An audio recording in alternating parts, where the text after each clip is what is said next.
Happy birthday. हाँ चलो क्या बात कर रहे हो?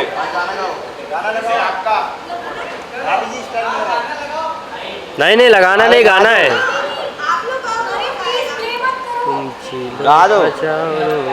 Happy birthday to you, happy birthday to you, happy birthday to happy birthday to you. May god अरे उसको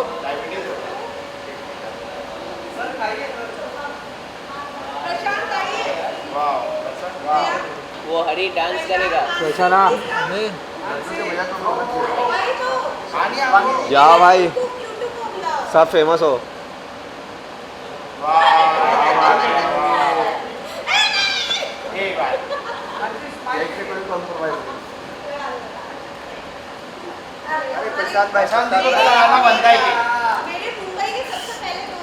वाह, तब क्या तो बात है। तब तो पूरा केक लगाना बनता है।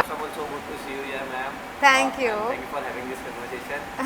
अभी हम जो बात कर रहे हैं, कल ही आपका बर्थडे होने वाला है, इन एडवांस जी। हैप्पी बर्थडे पहले तो। Thank you so much and thank you so much for having me here. Ma'am सबसे पहले तो हम जानना चाहेंगे क्या कुछ बर्थडे की प्लानिंग है, किस तरीके से आप अपना बर्थडे बनाना पसंद करते हैं, बर्थडे कितना खास लगता है आपको? सी ऑब्वियसली एरीज़ हूँ, मतलब 11 अप्रैल बॉर्न, तो बर्थडे के लिए हमेशा बहुत एक्साइटेड रहती हूँ।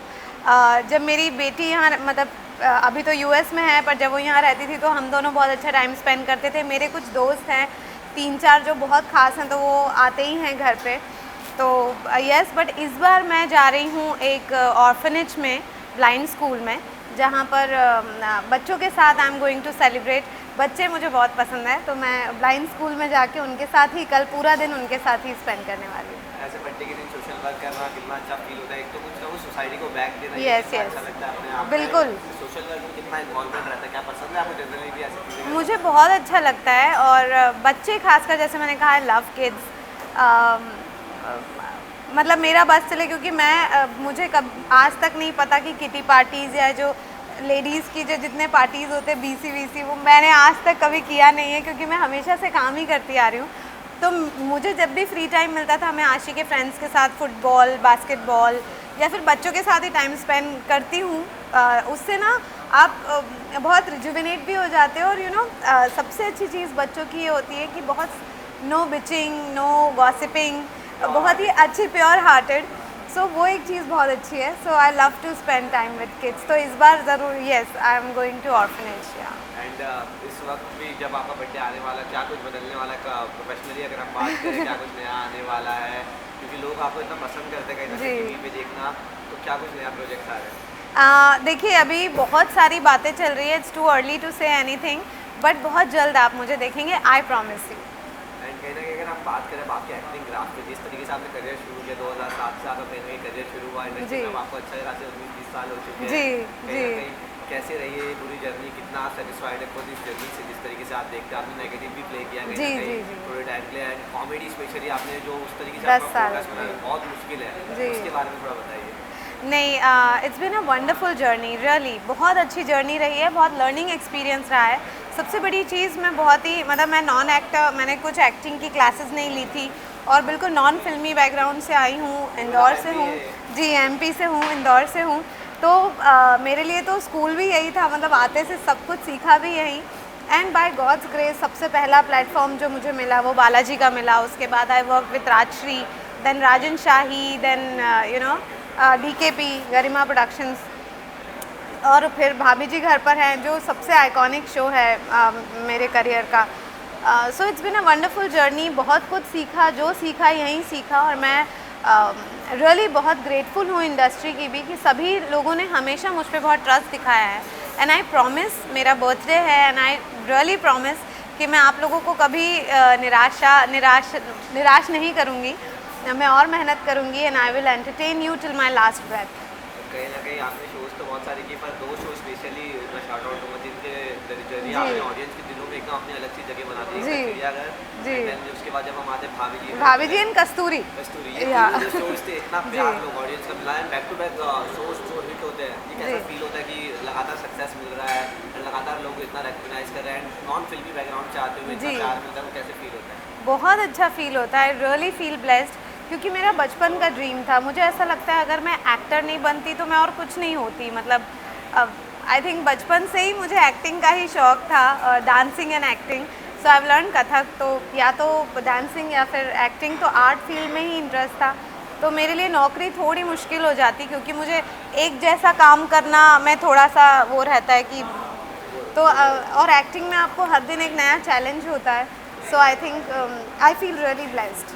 अगर हम आपके करियर फेज की बात करें, एक टाइमिंग आया जब आपको भाभी की ऑफर हुआ जी। एंड किसी और से कैरेक्टर को लेना, और ऑलरेडी हिट कैरेक्टर और हिट शो, एक अलग सा प्रेशर होता है कि आप उसे जस्टिफाई कर पाओगे या नहीं। पर अब जब हम यहाँ बैठे, मैं कह सकता हूँ कहीं ना कहीं मुझे तो बहुत पसंद आया, क्योंकि जब मैंने भी वो शो दोनों भाभीियों को देखा, मुझे कहीं भी ऐसे कहीं मिस नहीं लगा कि आप करने का उल्टा आपने उस ग्राफ को और थोड़ा ऊपर ले गए, वो इनोसेंस को और वो जब आपको ऑफर हुआ तब आपके दिमाग में क्या चल रहा था? क्योंकि एक दो शोज और भी थे जो आप बाद में कन्वर्सेशन में थे, तो वो पूरा फेज के बारे में जानना चाहूँगा पहले। हाँ, तो ये ऑब्वियसली 2016 की बात है, और 2 शोज़ में ऑलरेडी पायलट शूट कर चुकी थी जब मेरे पास भाभी जी का ऑफ़र आया। तो पहले तो मैं मतलब जब रिप्लेसमेंट का मुझे पता चला तो आई वॉज थोड़ा सा ये कि नहीं, मैं नया शो करती हूँ, ज़्यादा बेटर है। बट देन मेरी बेटी ने भी और मुझे भी, I always listen to my gut feeling. मैं अपने इंस्टिंक्ट को हमेशा उसकी सुनती हूँ। मतलब इनफैक्ट मुझे घर पे बहुत डांट भी पड़ती है कि मैं दिमाग से नहीं सोचती हूँ, मैं दिल से सोचती हूँ। सो पता नहीं क्यों अंदर से आवाज़ यही आई थी कि भाभी जी ही करना है। सब ने मुझे बोला बहुत कंपैरिजन होंगे, बहुत वो है, बट मुझे हमेशा ऐसा लगता है, मैं मानती हूँ अक्षय, कि जब आप पूरी शिद्दत और ईमानदारी के साथ कोई चीज़ करते हो ना, तो रिज़ल्ट आपको ज़रूर मिलता है। तो उस वक्त मैंने और कुछ नहीं सोचा, मैंने सिर्फ़ और सिर्फ अंगूरी के कैरेक्टर के फ्रेम के बारे में सोचा एंड वो काम किया। अगर शायद ज़्यादा सोचती तो मुश्किल था, कुछ नहीं सोचा, मैंने अपनी पूरी ईमानदारी के साथ वो कैरेक्टर निभाया। और मैं हमेशा यही करती हूँ कि ज़िंदगी में, जैसे अब आज मैं आपके पास हूँ, यहाँ बहुत सारे लोग हैं, सो आई कीप ऑब्जर्विंग पीपल। मुझे लोगों को ऑब्जर्व करना बहुत अच्छा लगता है और उनसे मैं लेती रहती हूँ उनके न्यूएंसेस। तो अंगूरी के साथ भी ऐसा हुआ, क्योंकि मैं एमपी में पली बड़ी हूँ, तो मैंने वो हाउसवाइफ्स की लाइफ देखी है, तो इसीलिए I think I could do it. जी जी, उसकी जो थी वो भी अलग थी, वो मुझे श्योरली आपकी लैंग्वेज नहीं थी। हाँ, वो बिल्कुल नहीं थी। इसको यूज टू होने में कैसे आपने मेहनत की, कितनी मेहनत की, एंड जब उस पर ग्राफ आया, कितना टाइम आपका फील हुआ कि ये स्ट्रगल करना या मुश्किल है, जितना सीखना उससे आसान नहीं है? हाँ, मतलब उसका क्रेडिट तो मनोज संतोषी जी, अब वो नहीं रहे इस दुनिया में, बट पूरा क्रेडिट उनको जाता है। इतना अच्छा स्क्रिप्ट लिखकर भेजते थे वो, इतनी रवानगी होती थी उसमें, तो लाइन्स याद करना बहुत आसान है। और एक चीज़ मैं अपने बारे में बताऊंगी कि आप मुझे कोई भी एक्सेंट दोगे ना, वो मैं पकड़ लूँगी। मतलब अगर आप मुझे बोलोगे हरियाणवी एक्सेंट पकड़ो या गुजराती पकड़ो या पंजाबी, तो ये मेरे अंदर है कि आप मुझे डायलॉग्स दे देंगे तो मैं वो टोन निकाल लूँगी। कहीं ना कहीं ऐसे आप मदर भी एक हो, स्ट्रॉन्ग इंडिपेंडेंट वुमन हो, आपकी एक डॉटर है, कहीं ना कहीं कैसे मैनेज करते हो ये बॉन्ड को? ऐसे आपका शेड्यूल इतना बिजी रहता है, कहीं ना कहीं बेटी को भी टाइम देना पड़ता है, अकेले सब कुछ मैनेज करना, how do you do that? बहुत मुश्किल है। Thank you for asking this question. आसान नहीं है सब, सच में कभी कभी मैं बहुत थक जाती हूँ, मतलब थक के रोने भी लग जाती हूँ, बिकॉज इतना सब कुछ मैनेज करना, घर भी बाहर भी। बट मुझे यही लगता है, I am a proud single mother, और मेरी बेटी थैंकफुली, मतलब I am blessed with such a sensitive and intelligent and she is a wonderful daughter. वो भी बहुत ध्यान रखती है मेरा। और time management, I think time को मैनेज करना is the most important thing. और मेरे पास अच्छे हेल्प्स भी हैं, जैसे सुनीता है, बहुत ध्यान रखती है प्रोफेशनली हर चीज़। मैं कई बार उसके ऊपर डाल देती हूँ कि ये संभाल लेना, ये संभाल लेना। तो मेरे आसपास अच्छे लोग हैं जिस वजह से मैं मैनेज कर पा रही हूँ।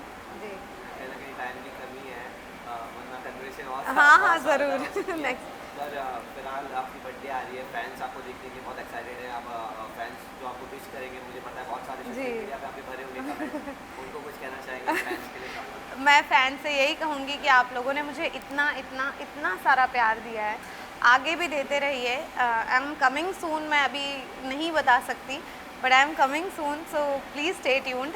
और अभी तो बहुत लंबा सफ़र तय करना है, and just wish me luck. और बस दुआएं दीजिए और मैं आप सबको बहुत बहुत बहुत धन्यवाद देती हूँ। Thank you so very much.